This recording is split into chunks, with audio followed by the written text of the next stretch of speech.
Nesse momento, a gente está presenciando, né, nesse mundo de investimento, uma grande entrada de novos investidores, principalmente aqueles que estão vindo ali da renda fixa e que olham, né, principalmente a renda fixa como uma parte de rentismo, né, de ter uma renda, seja ela para o curto, para o médio ou para o longo prazo. O que eu também comecei a enxergar durante esse processo é que muitos investidores estão entrando nos fundos imobiliários pensando no movimento de curto prazo. Estou falando agora dentro dos FIIs, né? Porque a gente já viu, por exemplo, alguns FIIs da área ali de galpões logísticos darem uma disparada muito grande e depois, durante esse processo de pandemia, voltarem muito próximo ali do seu valor patrimonial. E aí, o que eu queria pedir para o senhor é o seguinte, para o senhor falar um pouquinho mais também de como, de fato, os investidores podem olhar para os fundos imobiliários para obter ganhos através do longo prazo e não do curto prazo, pensando ali em fazer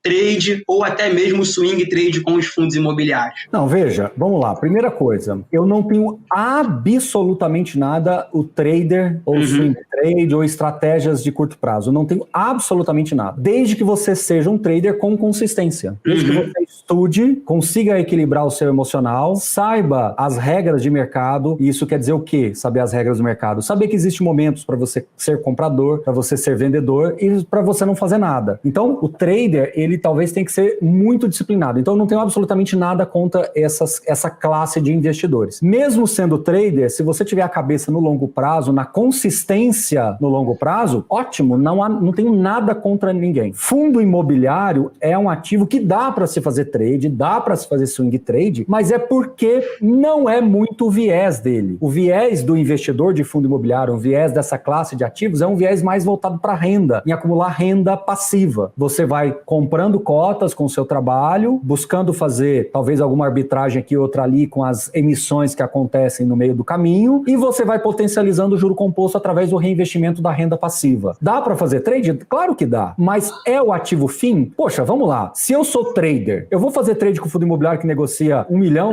e pouco por mês, ou vou fazer com Petrobras ou Vale, ou seja lá, que negocia 300, que tem muito mais liquidez, que tem um book muito mais favorável para esse tipo de estratégia, e indo além, eu ainda posso fazer venda coberta, venda descoberta, etc, né, aquelas coisas todas. Então, eu tenho muito mais, posso operar mini índice, sei mais o que, trava não sei aonde, trava de alta, trava de baixa. Então, não tenho nada contra, mas não me parece o veículo mais apropriado. Eu posso pegar uma Ferrari e ir para a fazenda? Posso, mas não é o carro mais apropriado para ir para uma fazenda, entendeu? Então, assim, eu acho que o fundo imobiliário não é o veículo mais apropriado para se fazer trade, mas respeito quem faça. E a minha dica para quem quer ser trader ou swing trade, ou seja lá o que for, tome decisões de curto prazo, ok, mas com a cabeça no longo. E o que é a cabeça no longo prazo do trader? Consistência. E consistência se adquire como um atleta maratonista. Preparo mental, psicológico e técnico. Não adianta também ser só técnico e não ter o psicológico pronto. E vou começar a puxar algumas perguntas aqui do chat, porque muita gente está querendo ouvir um pouquinho o senhor, né? Vou começar aqui pelo Luiz Gaspar, e ele perguntou o seguinte, né? Como surgiu o professor Baroni na Suno Research? Rapaz, essa história é interessante, porque assim, o Thiago começou esse projeto da Suno em 2016,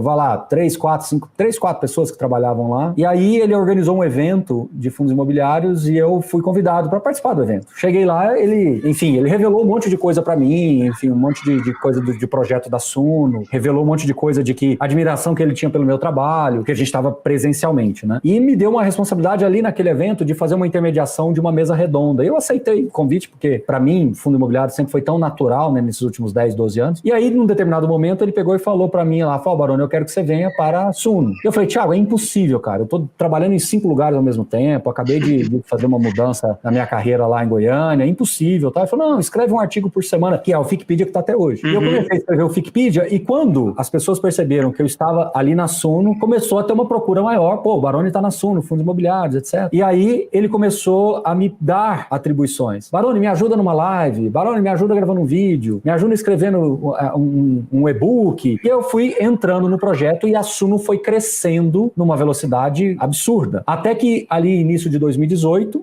eu falei com ele, falei, Thiago, vamos ficar ainda mais próximos agora, porque eu tomei uma decisão que não dá mais para eu ser professor e também ser analista na Suno, ou ajudar no processo de análise da Suno. E aí foi quando eu tomei uma decisão mais difícil ainda de interromper as minhas aulas que eu tinha aqui em Goiânia. Hoje eu só dou aula na pós-graduação, que é uma coisa pontual em fim de semana, enfim, dá para gerenciar isso muito bem. E eu comecei então a dedicar ao trabalho de ser analista e estudar para ser analista, certificações, etc. E comecei a dedicar a esse projeto. E esse projeto, ele foi muito importante porque me consolidou direto na Suno. E hoje a Suno tem, 130, 140 pessoas que trabalham lá. O braço de fundo imobiliário é basicamente hoje comigo, mas nós temos todo um sub-time ali que ajuda em redes sociais, que ajuda nessa parte de suporte a cliente, a parte de cursos e tudo. Então, assim, esse foi o processo. Hoje eu tenho uma admiração muito grande pelo que a Suno é e pelo que a Suno pode ser. Eu falo que hoje a liberdade que eu tenho na Suno é extraordinária, ou seja, eu estou aqui num canal, eu estou aqui falando, eu tenho liberdade para poder levar essa mensagem Brasil afora para quem quer que seja. Então, eu acho que hoje eu olho para o passado e vejo que foi uma decisão ali nos meus 40 anos, uma decisão difícil, porque eu tinha toda uma carreira construída aqui, mas que mostrou, ou que mostra a direção certa, né? Ou seja, nós estamos no caminho certo, fazendo aquilo que gosto. Então hoje eu acordo aqui 6h30 da manhã, dou uma volta com a minha cachorrinha, 7 horas já estou com o computador ligado e vou desligar agora depois de fazer essa live com você. Talvez vou ter que ver um fato relevante aqui, conversando com o gestor toda hora, gestor mandando mensagem, gestor querendo fazer call, querendo explicar isso, querendo explicar aquilo, e assim vai indo, cara. Eu não tô acreditando que amanhã já é quarta-feira de novo.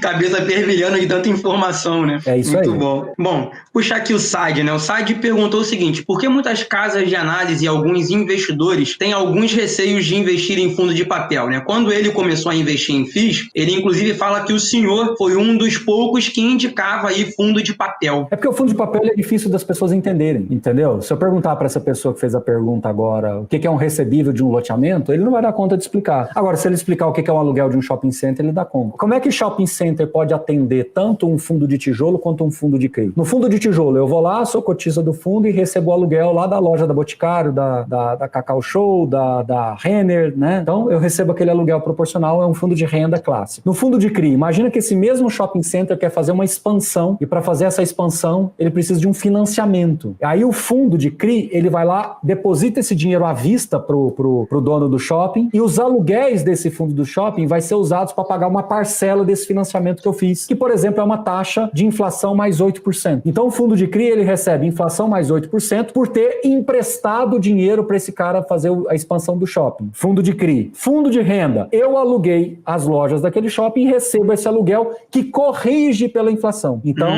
no final do contrato, ele corrige pela inflação. Você concorda que no final das contas, tudo se parece, só que são veículos diferentes. Um é exposição a equity, é exposição ao ativo. E o outro é exposição a crédito, que é o fundo de CRI. Espero que ele tenha entendido, mas não existe melhor ou pior. Dá para você fazer um composto entre equity e crédito. O Itaú, que financiou um carro para você, ele é dono de uma dívida. Você está pagando. Se você não pagar o carro, em algum momento ele vai fazer uma busca e apreensão e tomar o carro para ele. Não é o que ele quer. Ele quer receber a dívida. Fundo de CRI é a mesma coisa. Eu não quero executar a garantia. Eu quero receber o fluxo. Então, é basicamente isso. A semelhança é essa. O Augusto mandou uma pergunta aqui para o senhor, falando assim: professor, boa noite. Assisti o seu vídeo com o Thiago Reis falando do MXRF11. Entendi que o maior risco é o crédito. Sendo assim, pergunto, a gestão do mesmo poderia mudar para a origem, deixando, aí ele completa lá, né, o foco em CRIs e focar em ser um FOF? É porque o MXRF é um fundo de CRI. Então, não é que o maior risco dele é o de crédito. Todo fundo de CRI, o maior risco é o de crédito, certo? Sendo assim, eu pergunto, a gestão mesmo poderia mudar a origem? O MXRF é essencialmente um fundo de CRI. 83% do patrimônio dele está exposto a CRI. Ele tem uma participação em outros fundos imobiliários e majoritariamente é CRI. Então, indiretamente, ele tem praticamente 88% da exposição dele em CRI. E os outros, 10, 12% é desenvolvimento imobiliário, que são chamadas permutas financeiras. É como se ele fosse sócio de um prédio lá que depois que for vendido os apartamentos, ele vai receber